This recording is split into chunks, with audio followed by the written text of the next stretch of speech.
Welcome back to consecutive day 842 of a diary of a runpreneur. Please do give this a subscribe and share, as it is part of a fundraiser to save the lives of children by attempting the ultimate ultra marathon. And the more people we get in front of, the more money we raise. Thanks for your support, and let's get started.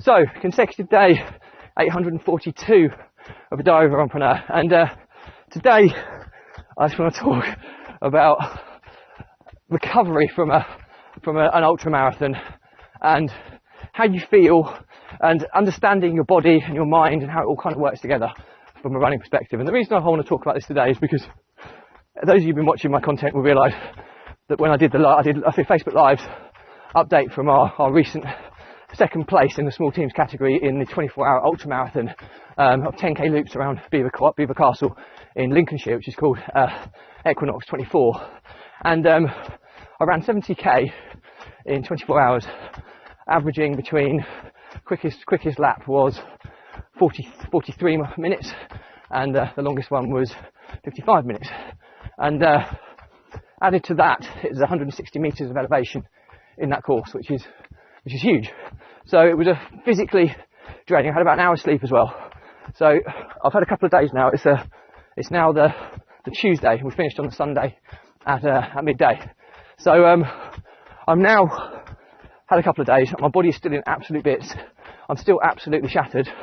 And when I look back on it and think about the kind of journey we went through as a team, and understanding your body and your mind and how it all works together, because there was some real psychological battles in that event, because when events like that with no sleep, a really difficult run in freezing in cold conditions in the middle of the night, when you're sleep deprived and you're a bit delirious, your mind just goes to really dark places, and so much so that you feel you can't do it, you believe you can't do it at times, and it takes huge inner strength to be able to pull yourself back from those situations.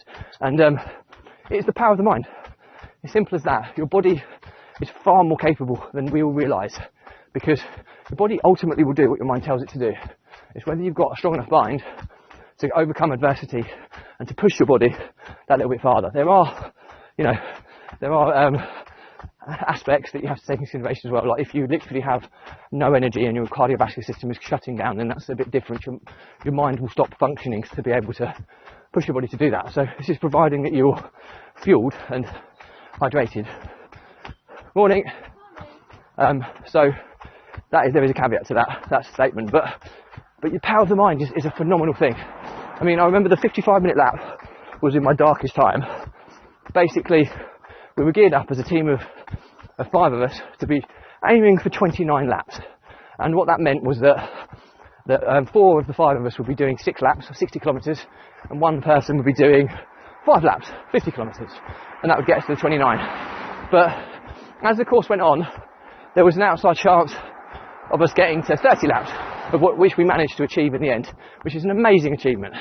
And I remember partway through it, the end result was that 3 of us, myself and 2 of my teammates, ended up doing 70k, 7 laps, an extra lap. 1 person did 5 laps and 1 person did 4 laps to get us to 30 laps. But when you're at your lowest point, one of my teammates told me just before I was going out for my 1:30 in the morning run, I really didn't want to do it anyway, but I've still, at that point, it was my 4th lap. So in my mind, I still had 3. I was just over halfway. I had 3 more laps to go and I'll be finished. And he tells me he was sick on the course, he had nothing left to go.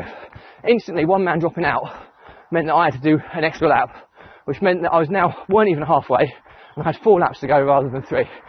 And the psychological damage that did to me before I went out, I almost wanted to cry. It was that bad.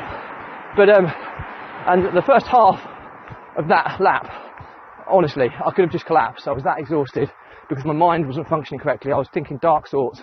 And I remember getting to the halfway mark where the water station was, and through the night they have little sweet pots, and I just had a little pack of about 3 or 4 jelly babies that went in my mouth, and they just gave me that. They were the tastiest sweets I've ever had, and it just gave me enough of a lift to get my mind functioning in a positive sense again to pull me round. But I suppose the moral to the story today is the power of the mind is a phenomenal thing. And when we do ultra marathons, whatever distance, I mean, an ultra is 30 miles plus, predominantly. I think that's the categorise an ultra marathon. And ultimately, I mean, I'm doing the ultimate ultra marathon of running every day, doing an average of 7.8 kilometres until I've done one lap of the world. It's a 12.5-year ultra marathon.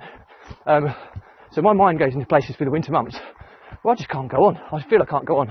And I have to find the inner strength to overcome that. So the moral to the story today is that never underestimate the power of your mind. You can do far more than you ever believe you can.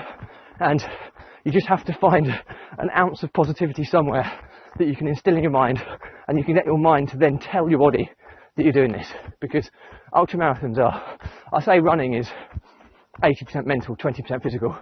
Ultramarathons are probably even more extreme on the mental phase, maybe 90-10, which is crazy because you're doing crazy mileage. So you think the physical demands on that would be huge, but you know, I know people who, you know, outperform their body, you look at and you think their body can achieve because they've got such a strong mind. So anyway, I'll leave it there. Hope that's useful. As always, any questions, drop me a line, I'll respond to everyone. Do give this a subscribe and a share, as it is part of the Runpreneur challenge, which is my fundraising mission to save the lives of children by attempting the ultimate ultra marathon. Thank you for your support as always. Stay positive, stay happy, and I'll see you again tomorrow.